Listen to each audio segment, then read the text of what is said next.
और अब खबर मेरठ से, जहां पर सपेरा समाज के लोगों ने बीन बजाकर अपनी आवाज बुलंद की और अपने लिए कास्ट सर्टिफिकेट की मांग की। रिपोर्ट देखिए।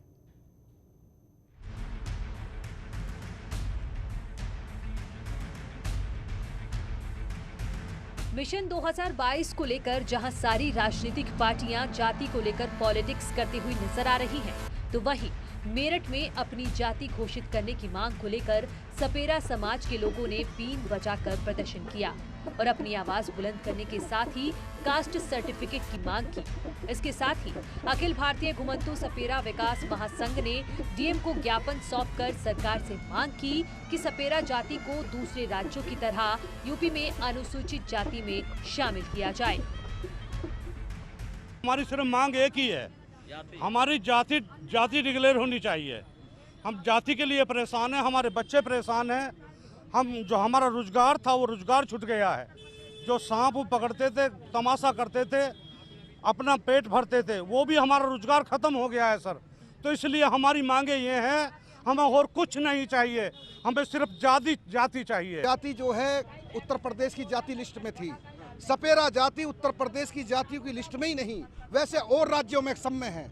इसलिए पीछे से हमारे बैगा बनते आते थे जी, अब वे बैगा भी बनने बंद हो गए जी।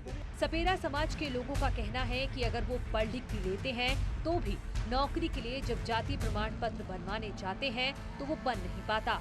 प्रदर्शन में कई ऐसे नौजवान भी मौजूद थे जो डिग्री लेने के बाद भी नौकरी करने के बजाय बीन बजाकर अपना और अपने परिवार का पेट पाल रहे हैं। एमएससी हूँ केमिस्ट्री से, केमिकल लाइन से, तो जाति के कारण मेरा जो है आज तक जॉब नहीं लग पाया है। 4 बार मैं ट्रेनिंग पे जा चुका हूँ, 4 से 5 बार बड़े पेपर कर चुका हूँ। 2013 में एक IAS लेवल NDA का पेपर क्लियर किया था मैंने, लेकिन इसकी वजह से मैं यहाँ पे नहीं रह गया। मेरा जो है सन 2014 में मेरा जो है आर्मी में मेरा नंबर आ चुका था सर। अच्छा। आने के बाद जो है जब पेपर में जब मैंने कागज जमा किए, जब रिकवरी हुई इनकी, तो जाति के द्वारा जो मुझे निकाल दिया गया। सर जो हमारे से जाति बननी चाहिए सर, जो हमें परमिशन आगे पढ़ने के लिए मिले। जी सर, मैं बीएड कर रही हूँ लेकिन हमारा एडमिशन नहीं हो पा रहा, कोई सुनवाई नहीं हो रही। कॉलेज में जाते हैं लेकिन वहाँ पर हमें इनकार करके भेज देते हैं घर। सपेरा समाज के लोगों का कहना है कि कई बार इस बाबत शासन को भी पत्र लिखा गया, लेकिन कोई समाधान नहीं निकल सका। अब इन सपेरों ने बीन बजाकर अपनी आवाज बुलंद की है। देखना महत्वपूर्ण होगा कि क्या बीन की आवाज इन्हें जाति प्रमाण पत्र दिलवा पाएगी। न्यूज़ 18 के लिए मेरठ से उमेश श्रीवास्तव की रिपोर्ट।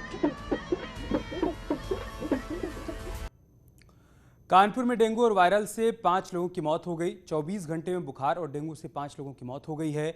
डेंगू की रोकथाम के लिए एक्शन में प्रशासन है। डेंगू का एक भी मरीज मिलने पर हॉटस्पॉट बनाया जाएगा। इलाके के 50 घर हॉटस्पॉट के दायरे में आएंगे। प्रमुख सचिव की तरफ से बातें कही गई हैं। कानपुर में अब तक 20 लोगों की मौत हो चुकी है। एक बड़ी खबर हम आपको बता रहे हैं, 5 और लोगों की जान चली गई है डेंगू और वायरल के चलते। और चलिए इसके साथ इस बुलेटिन में इतना ही। खबरें जारी हैं, आप बने रहिए हमारे साथ। नमस्कार।